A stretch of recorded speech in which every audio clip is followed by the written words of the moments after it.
Merci à vous. Myriam Abella est avec nous pour un œil sur les médias. Bonsoir Myriam. Bonsoir Aude.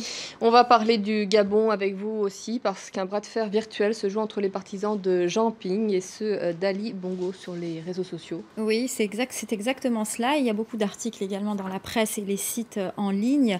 Par exemple, ce site Afro-Page qui titre « Présidentiel au Gabon, le scénario de la triche du clan Bongo semble bien en marche ». Pourquoi cet article? Eh bien parce qu'il y a le mot triche et c'est un mot qu'on tweete énormément, que ce soit pour parler du clan Bongo d'ailleurs que du clan Ping. Cet article est intéressant aussi parce qu'il cite par exemple cette phrase « Le scénario est le même depuis 50 ans. Chaque fois, l'opposition gagne les élections, mais c'est toujours la même famille qui conserve le pouvoir. » Parole de connaisseur, dit l'article. L'auteur s'appelle Jean Ping et en tant qu'ancien ministre pendant 9 ans, ministre des Affaires étrangères et ex-beau-frère d'Ali Bongo, il sait bien comment ça se passe à l'intérieur du sérail. Alors le journaliste s'interroge, regrette-t-il cette servitude dorée l'ayant finalement conduit à la tête de la commission de l'Union africaine?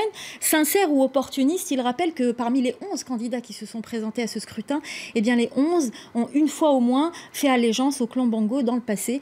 Donc c'est dire si beaucoup de questions autour de cette élection au Gabon. Et puis, je vous le disais tout à l'heure, le mot triche revient beaucoup pour parler des deux candidats. Le candidat Ping, soutenu par la France, non élu, mais triche autant que son adversaire.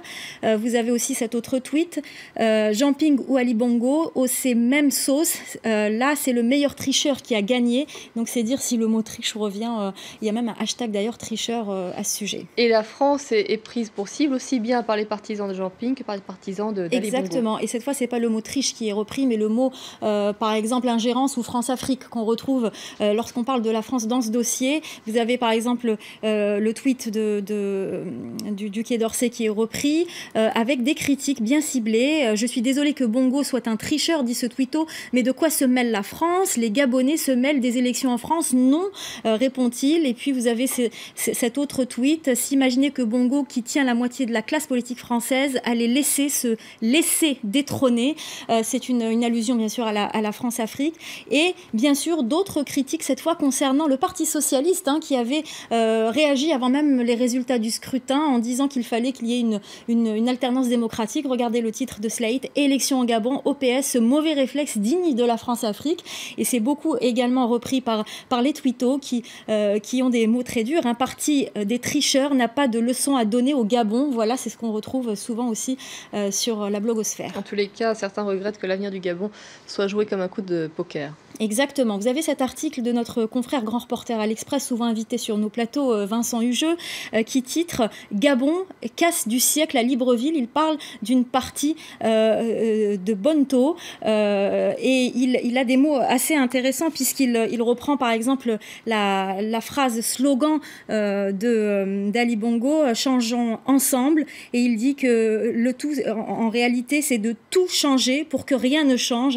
Le fameux adage du vieux prince de Lampedusa, que c'est véritablement ça finalement dont il est question au Gabon. Et vous avez aussi, donc on parlait d'une partie de poker ou une partie de cartes en tout cas, il y en a qui parlent d'une partie de ping-bong, le jeu de mots. Il y a même un hashtag. Regardez par exemple ce tweet. Dans tout ça, je crois vraiment que c'est le Gabon qu'on joue au ping-bong.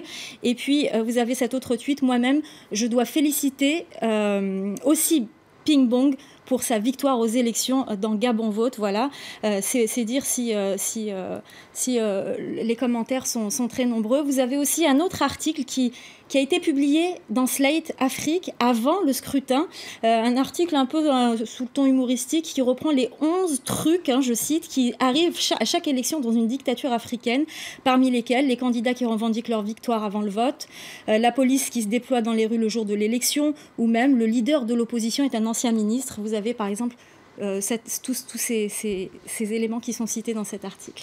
Je vous remercie Myriam pour votre chronique ce soir, un œil sur les médias.